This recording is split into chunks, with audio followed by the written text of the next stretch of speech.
Hello बच्चों, welcome back to my channel. कैसे हैं आप सब। आज की वीडियो में मैं आप लोग के लिए export import procedures and documentation के एमसीक्यूज क्वेश्चंस लेकर के आई हूं। मैंने पहले भी इससे वीडियोस डाली हुई हैं। अगर आपने नहीं देखी हैं तो उसका लिंक आपको इस वीडियो के डिस्क्रिप्शन में मिल जाएगा या फिर मैं आई बटन में दे दूँगा, वहाँ से चेक कर लीजिएगा।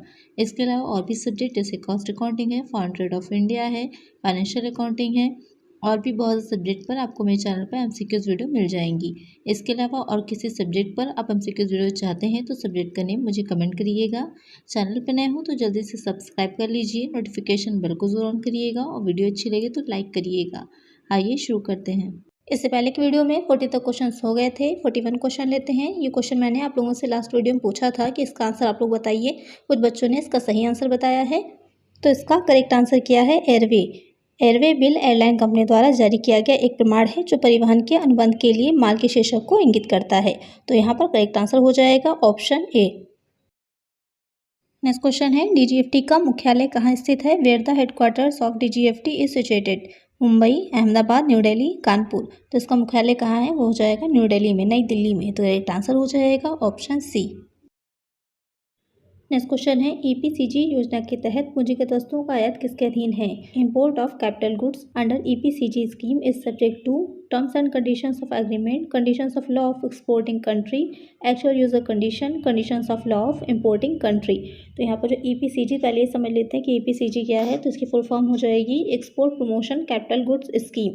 ये ईपीसीजी की जो फुल फॉर्म है, इसको भी ध्यान में रखिएगा। एग्जाम में आपसे डायरेक्टली ये भी पूछ सकता है कि ईपीसीजी की फुल फॉर्म क्या है। क्या हो जाएगी? Export promotion capital goods. और ये ईपीसीजी स्कीम है क्या? तो ऐसी वस्तुएं अगर हम आयात कर रहे हैं विदेशों से, पूंजीगत वस्तुएं जिनके यूज से या जिनके प्रयोग से हम क्या करेंगे, ऐसी वस्तुओं का निर्माण करेंगे जिनको कि हम पूर्णतः निर्यात कर रहे हैं।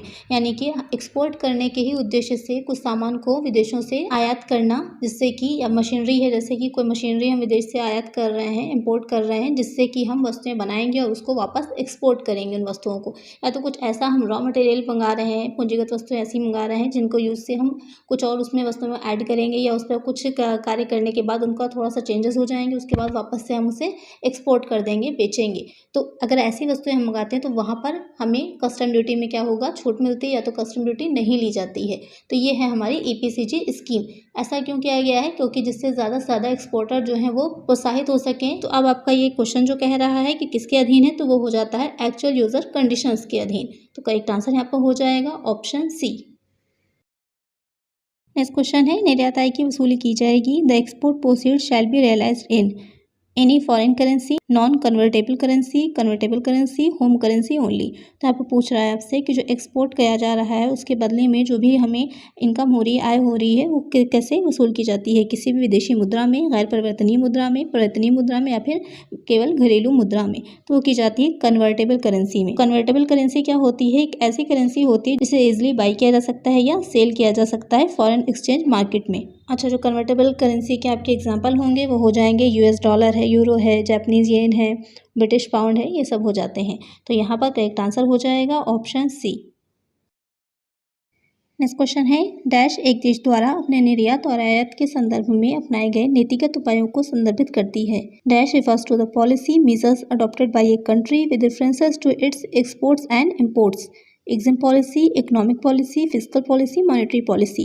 तो यानी कि एक देश में जो उसके निर्यात और आयात यानी जो एक्सपोर्ट इंपोर्ट वो देश कर रही है, वो कंट्री कर रही है, तो उसके जो भी उसकी पॉलिसीज़ होती हैं, उस पॉलिसीज़ को कौन सी नीति है जो बताती है। एग्जिम नीति, आर्थिक नीति, राजकोषीय नीति, मौद्रिक नीति। तो वो हो जाएगी एग्जिम नीति। इसको अगर फुल फॉर्म में कहें तो एग्जिम नीति में क्या हो जाएगा, एक्सपोर्ट इंपोर्ट पॉलिसी कहलाती है। तो करेक्ट आंसर हो जाएगा ऑप्शन ए। नेक्स्ट क्वेश्चन है, एग्जिम नीति क्या नियंत्रित करती है? What does EXIM policy controls? Only export, only import, both A and B, none. तो जो एग्जिम नीति होती है वो एक्सपोर्ट इंपोर्ट दोनों को ही नियंत्रित करती है, दोनों को ही कंट्रोल करती है। तो करेक्ट आंसर हो जाएगा option C, both A and B. Next question है, एमपीईडीए रिफर्स टू, एमपीईडीए संदर्भित करता है marine product export development authority, mining products export development authority, meat products export development authority, none. तो आपको बताना है एमपीईडीए की फुल फॉर्म क्या होती है। तो उसकी फुल फॉर्म हो जाएगी marine products export development authority. Hindi में अगर कहें तो समुद्री उत्पाद निर्यात विकास प्राधिकरण। ये संस्था होती क्या है? तो ये भारत से समुद्री उत्पादों के निर्यात को बढ़ावा देने के लिए वाणिज्य उद्योग मंत्रालय ने 1972 में स्थापित की थी। तो यहाँ पर करेक्ट आंसर हो जाएगा ऑप्शन ए।